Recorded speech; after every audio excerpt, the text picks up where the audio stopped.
What is going on, guys, and welcome to the first Mets post game of the 2025 season as the New York Mets fall to the Houston Astros 3-1. And just unfortunate, the offense showed up too late to actually do anything. Just not good plate approaches at certain points in this game. The pitching, honestly, considering the fact that it looked shaky for Clay Holmes at one point, he kept them in the game for the most part. The bullpen kept them in the game. It's just unfortunately they could not string the hits together until, like I said, too late. But it just still was not enough. Before we jump into everything, leave a like on your way into the post game show. Subscribe if you guys are new to the channel, especially if you're Met fans. Um, yeah, and turn on your notifications so you know when we upload or go live. But just a frustrating game. Really, that's the only way to put it because of the fact that, like I mentioned, Clay Holmes, considering it was his first go as a starting pitcher, wasn't the best, but it also wasn't as bad as Mets Twitter is making it out to be. He gave 4 2/3, walked way too many batters. Really, the problem was, the stuff was there, just that he couldn't locate it at all. And he just did not use enough of his arsenal there. And it bit him in the ass. Like, just you didn't see the kick change enough. We didn't see enough of the cutter, which were two pitches that he's going to have to use because the first time through the order, he got through it very easily. And then once it flipped over again, you just didn't see him getting the same results. Yeah, just an unfortunate way to start off the year. I mean, the Mets are historically very good on opening day. They have the best record in Major League history on opening days, but back-to-back years they dropped the opening day, and both actually by the score 3-1. So weird coincidence. Just hopefully they don't start off 0-5 like they did last year, but nonetheless, we'll move on from that. Yeah, Clay Holmes, I agree. I thought he was mid. I didn't think he was terrible, but he wasn't great either. Like you said, the four walks and just the pitch sequencing. It needs some work. Needs some work because the sweeper was there. He got a lot of swings and misses on a sweeper, and that's probably, I mean, next to the sinker. Even though the sinker wasn't good today, like that was probably his best pitch to sweeper. But yeah, the sinker he really struggled with it, especially early in the game. He tried it a lot up in the zone, and it wasn't just um he wasn't locating it. And then yeah, the four seamer, he only threw two of them. So need to see a bit more of that. And then again, like you were saying, you need to see more of the kick change because when he actually threw it, I mean, the one kick change that he threw to, I think it was, I forgot who he threw it to, but it was a really good pitch, good location, and got him out of the inning one time. And then the cutter also, you need to see a lot more of the cutter because if you're not going to throw the fastball, and Clay Holmes does have an overpowering fastball. So if you're not going to have that, you're not going to throw that either, then you got to make sure that you're throwing that cutter and that cutter's going to be on point. But yeah, the four walks weren't great, but I'm not worried about Clay Holmes. And I know Mets Twitter's going to go out there and say, oh, look at Clay Holmes, he's not good. They put him back in the bullpen. And of course, you're going to have, typical Yankees fans saying, oh, look, we told you guys Clay Holmes sucks. Clay Holmes doesn't suck. We we both said it on the podcast many times before, when we first bought into Clay Holmes stocks, that the first couple of outings were going to be a little there. It's going to be in a little adjustment period because spring training is one thing. You're not facing exactly the most complete lineups, and you see a lot of mix of major leaguers and minor leaguers. He did look good in spring training, but especially going up against this Astros lineup, while it isn't the prime Houston Astros lineup that we saw during the dynasty days, it's still a really good lineup when you got guys like Paredes, Altuve, Jordan, guys like that. But yeah, it just needs a few adjustments with the pitch sequencing. And listen, I'll also say this that I'm not going to sound like this is a positive, but the fact that Clay Holmes only pitched 4 2/3 innings and you only use Brazoban and Danny Young out of the pen, I think for me that's a win on that part because I'm not sure what we're going to see from Tyler McGill tomorrow and then Griffin Canning on Saturday. So you're going to need a bunch of arms, up and ready to go for those two games. So the fact that they only use those two guys out of the pen, I think that's a good W. And credit to Brosman because he actually pitched very well, and then Danny Young managed to get that one shutout inning. Yeah, Carlos Mendoza definitely doesn't get any blame in this one. This is strictly on the players here. I mean, Luis Angel Acuna also you could blame for Yeah, the short outing for Clay Holmes because if he's able to turn that double play there and keep the Astros at bay, the pitch counts lower. You're probably talking about Holmes finishing out that fourth inning or fifth inning rather, and you're talking about maybe a completely different ball game there. But unfortunately, again, just not the case at all, considering the fact that he just, again, you didn't get the defense there with Acuna, and just not deep enough of a repertoire. He was allowing a lot of hard contact too, which was the biggest issue because some of those pitches as well, it just was not, it was strictly location. It just was either getting a little too much of the plate or it was missing the plate too much to the point where he was walking. There's going to be that adjustment, like you said, like I said at the top of this. It is what it is.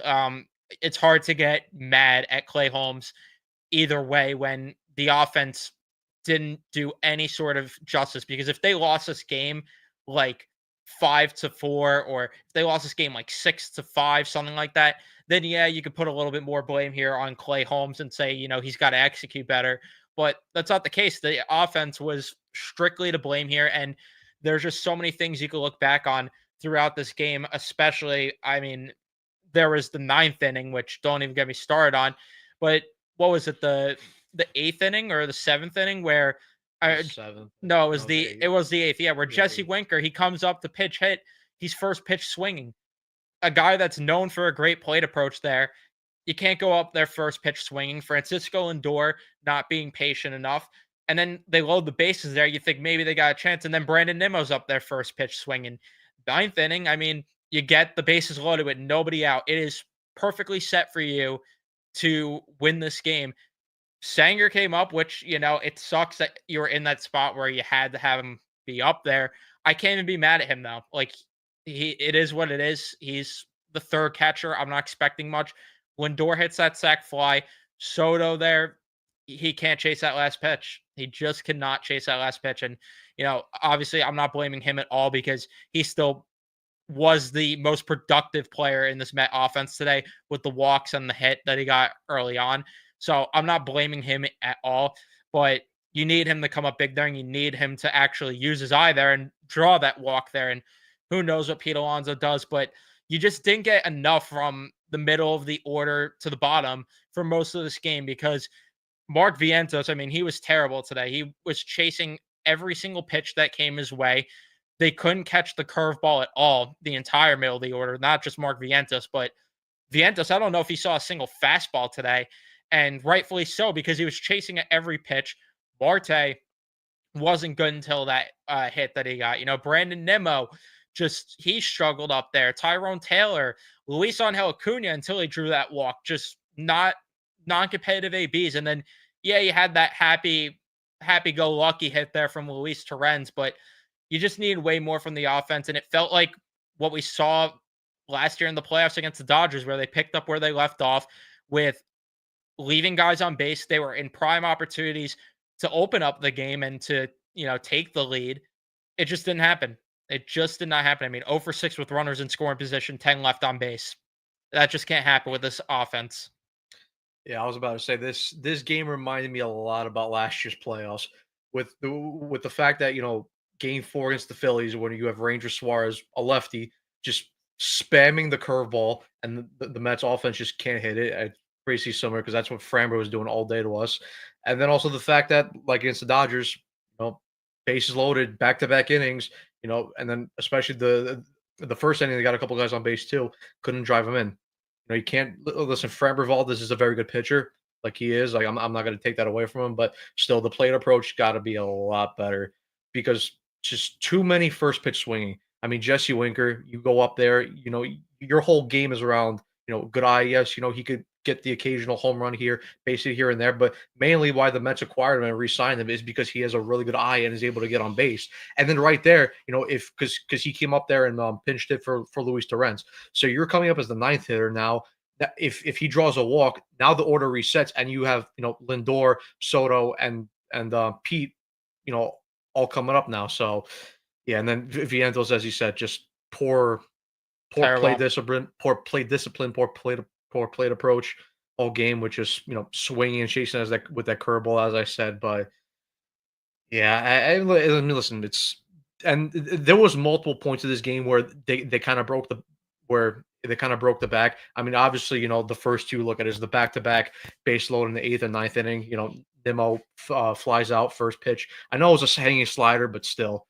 I think bases loaded there with because Framber was still no, it was Brian Abreu there, so because it was in the eighth inning. So yeah, even though it was a bad pitch by Abreu, I think you still got to take it because he walked three guys in that at bat, so or in that inning. So you just gotta work the count there and just make him throw more pitches, and then maybe you get a better pitch later down, or maybe you even draw a walk, and then after him, what was it?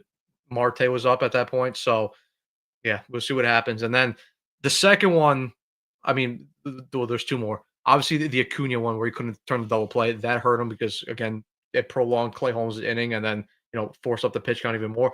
But the second one was, I believe, yeah, it was the fifth inning because Acuna grounds out to start the inning. Luis Torrens, with a bloop double into right field. Lindor grounds out, and then you have Soto up at bat, and we know Soto can come up clutch with big time hits.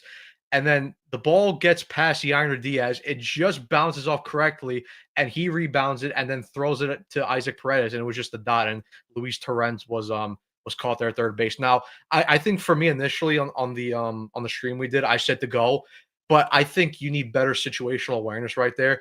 You're down 3-0, and when you have a guy like Soto up at bat, you never want to take the bat out of his hands. And I think right there, the better thing was just to stay there, stay at second base, and then let Soto either draw a walk or potentially get a base hit.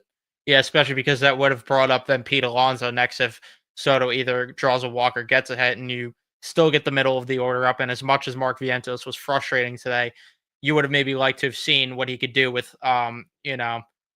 I know he didn't come up clutch later on with guys on, but you would have liked to have seen maybe him get that appearance there.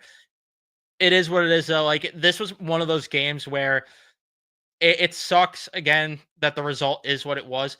I really think that, like, I'm not in a panic because there were, first of all, it's game one, but second of all, it's like there were so many little things where, slight adjustments could have easily turned this game the other way.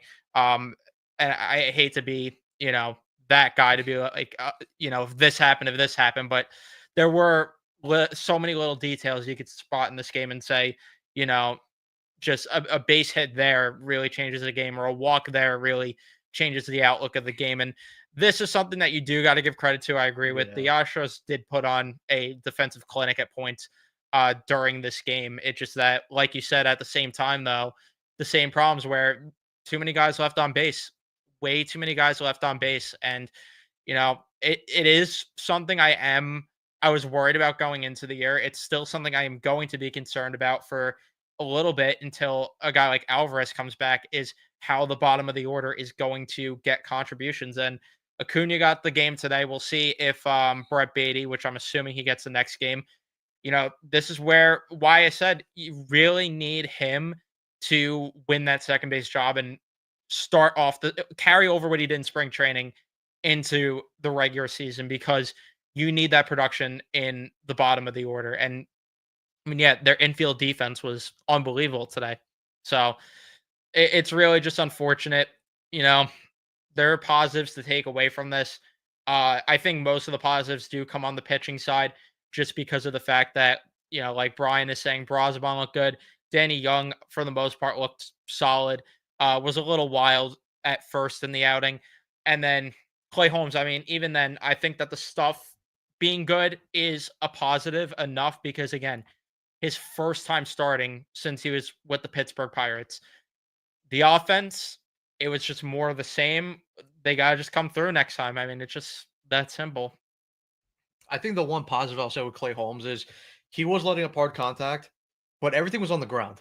The Astros were just constantly finding the holes and getting those base hits. For me, I would have been a little bit more worried, and still not completely early. I'm not completely worried because it is his first game starting since 2018.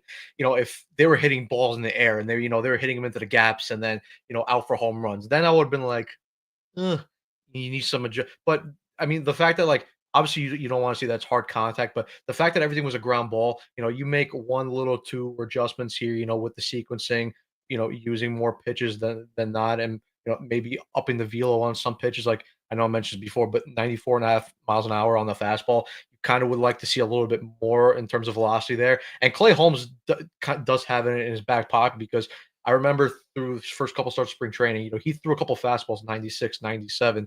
think he even reached 98. So I mean, not overpowering, not like Jacob DeGrom 101 stuff on a constant level, but still a 96 to a 90 mile per hour power fastball. It's an average fastball now in Major League Baseball nowadays. So I do want to see him use that pitch a bit more. And then with the offensive side, I mean, listen, for now, until guys like Mania and Montas come back, and then maybe when Spro comes up, right now, and even though I like the bullpen, I think the bullpen's a strength. The starting pitching could be a little bit hit or miss, but this is why the offense is really gonna have to carry this team a little bit through the Yeah. first month or two. And listen, you're not gonna go every game throughout the season, scoring 10 runs, having 15 hits. It's not gonna happen. Occasionally, here and there, you're gonna have, a bad game where, like These today, games. these games where they, put up 6 hits, they score 1 run, and they leave a ton of guys on base. Listen, it happens to the best teams. It happens. Just make sure it doesn't happen on a consistent level. Because if we're still 4 weeks into the season and we're still seeing these type of offensive performances on a consistent level basis, then I'll say, oh man, even then I'll probably still won't be like panicking and pushing the red button, but I'll Unless be the like record's bad. I'll be a little bit concerned. But still, this offense has plenty of firepower in it to be able to wake up. I mean, Lindor, I thought his first couple of bats were good. He lined out hard the first at bat. Second at bat he struck out, but he worked a really good count with Framber Valdez on the mound. Soto obviously and it was weird because the last at bat I'm like, okay, Soto's the one guy I trust to not swing at something bad here at the end of the Yeah. game, and naturally he swings at something bad at the end of the game. But listen, we know Soto; he's an MVP caliber player. He sometimes you have a bad at bat, and then Pete, we know he can drive in home runs. Vientos just needs to fix the plate approach, and then it's a good lineup. And then obviously you still have guys like a guy like Alvarez coming here. We'll see what happens with Brett Beatty. He's most likely going to get the start tomorrow against Hunter Brown. And then, of course, we'll see when they get their trade deadline. Maybe they bring in a batter or two off the bench, or maybe maybe it's a mainstay bat. We'll see what happens, but I'm not too worried about this game. Tough loss. You always want to start the year with a win, but it is what it is. Just bounce back tomorrow and get 2 out of 3 and win the series, and then head down to Miami. Yeah, the only way I'll start to get concerned is if the record starts to be trending towards the direction it was last year. And I agree with this is another big positive. We were Yeah, saying it during the entire live stream that we did watching the game. Pete's plate approach was so much better. And it's one game. Hopefully that continues because that would be a huge positive. Because the thing that I worried about most, and I really, hammered that home during the last few podcasts when they announced the lineup, is I was worried about Alonso and Vientos hitting back to back in these lefty matchups because of the fact that those are two guys that have chasing tendencies. And I thought it might create a little bit of an imbalance in the lineup, and you might be looking at a lot of outs in, your 3 and 4 spot. But if Pete Alonso could start to be more disciplined at the plate, and hopefully a guy like Juan Soto hitting in front of him is helping with that, that would change the dynamic of the lineup going forward drastically. So, yeah, I really like to see that a lot, though, from Pete Alonso today. I would like to see Vientos be a little bit more disciplined when he's up there because, again, just no discipline from him at all there. But it really just it kind of is what it is there. It is what it is. The offense is going to be better, like you said. They just have too much firepower to have this many type of games. Like it just, yeah. I just can't see them having too many of these games. no, definitely not. And I mean, listen, if they do, then we'll be a little bit panicked. But I can't see it. I can't. Like sure Lindor is known as a slow starter, but even then, like I said, I did like his first 2 at bats. The last couple, not so much. But Soto, like I said, we know. I mean, pretty much the lineup is good. So I have I have no worries there. But I'll say this too. I mean, other than Luisano Acuna, I thought the defense was really good too. I mean, there was not really any balls in play that they really tested. I mean, Vientos did make one nice little pickup. He kind of underthrew it to Acuna, but still, he managed They to still turned it. he still managed to turn it. So and then Pete with a couple nice scoops at first base. Torrens was solid behind the plate. I liked the game that he called pretty much. So yeah, other than the offense and Clay Holmes being a little bit better with his pitch sequencing and pitch usage, I thought overall, like I said, disappointing to lose, but it's not like I'm like panicking. And you shouldn't. It's one game. And the other thing that, looking back on this game, you could definitely say, and we were saying it during the game, is drive Valdez's pitch count up. And Yeah. especially now seeing how the Mets were looking when the Astros had to go to that bullpen, it's even more infuriating that early on they weren't a little more patient to get Valdez out of the game sooner, because who knows, maybe if they get Valdez out and get to that bullpen earlier, maybe we are talking about a different game, or maybe, at least they tie the game and who knows what happens from there. That's just what's really unfortunate, is that they look so good once they got the offense. I shouldn't say they look so good, but they looked better, and they Yeah. actually were giving quality at bats once they got to the bullpen. Which, it also does bring the concern, though, that once again, a lefty starting pitcher they're struggling against, which that's been the tendency. And we saw it in game 4 against the Phillies with Ranger, like you pointed out during the game, with the curveballs, especially. And this I do agree with as well, that Lindor today looked better than he did to start last year, because last year, so much swing and miss stuff. From, like, he was swinging and missing way too much. He at least looked, he was giving at least quality at Yeah, bats. more competitive at bats. Yeah, thank you. That's the word I was looking for. Competitive at bats. Uh, it's just, again, it sucks. It is what it is. So with this offense, and then yeah, like you mentioned though early on, I think the biggest positive that you could take away is that the bullpen, which who knows how much they're going to need from the bullpen tomorrow with McGill on the mound.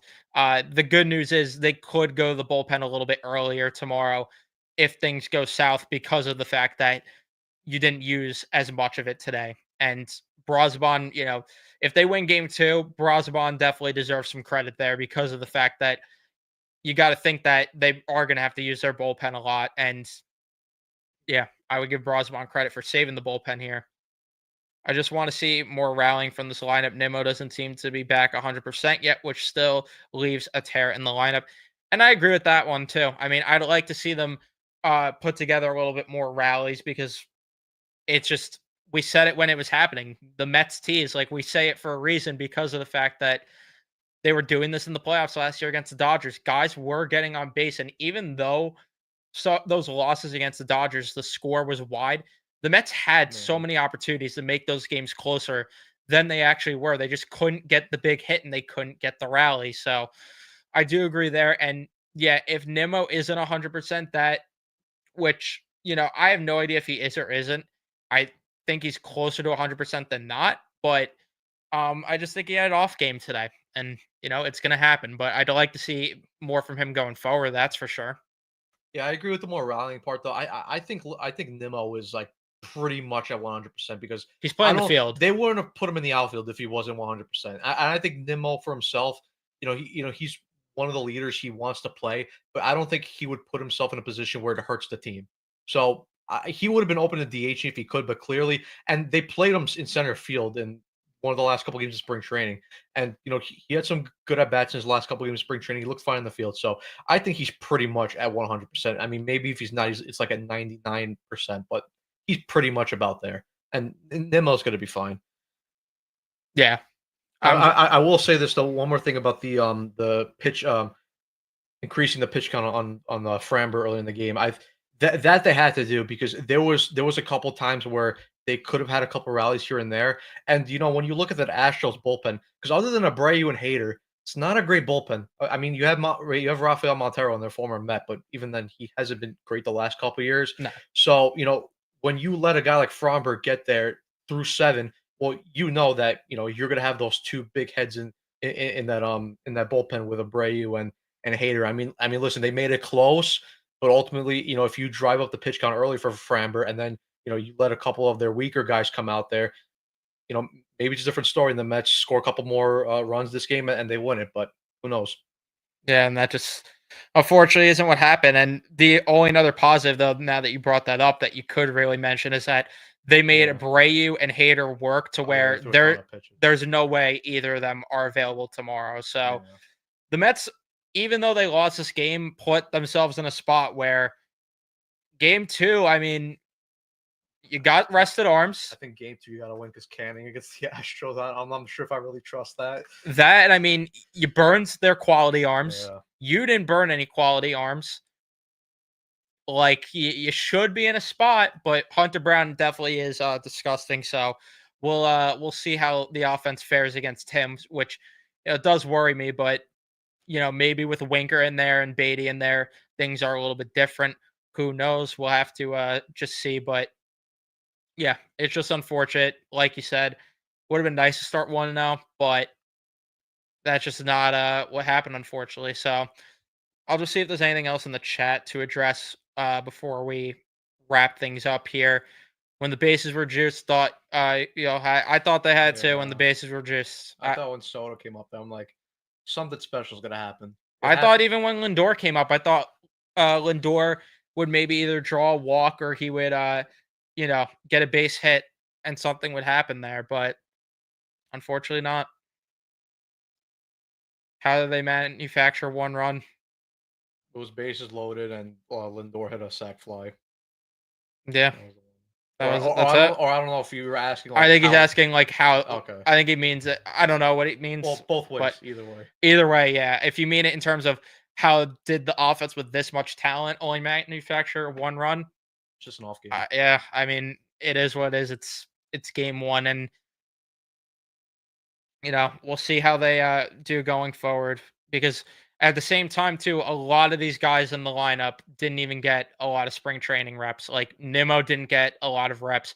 Marte didn't get a lot of reps. Um, so I mean, even I don't know if Taylor even got that many reps either. I'm not quite sure. I He did think though. I yeah, think he played right. a decent. Yeah, but like mostly Nimmo and Marte didn't. So Yeah. we'll see. Going into tomorrow, just again, really our bar is low here. I hate to set the bar low, but just don't start 0-5. Like that's really kind of where we're at. If it's not game two, hopefully it's game three. But you just need more from the offense next game. But do you have any final thoughts before we wrap up the post game here? We pretty much wrap it up. Sorry. But yeah, game two tomorrow on Apple TV. Sadly, no Gary Keith around. That was the only game that they got this series, which kind of sucks. But it is what it is. McGill versus Hunter Brown. Yeah, Hunter Brown on the mound tomorrow. So we'll see. Hopefully the offense bounces back. Yep, hopefully, and hopefully McGill at least gives a serviceable outing to keep them in a position to win the game as well. So that's going to be it for us. Thank you guys so much for tuning in and watching. We're going to give you a lot of post games throughout the season, so be on the lookout for that. Leave a like if you enjoyed this one. Subscribe if you guys are new to the channel, especially if you're Mets fans. Turn on your notifications so you know when we upload or go live. And we'll see you guys in the next one.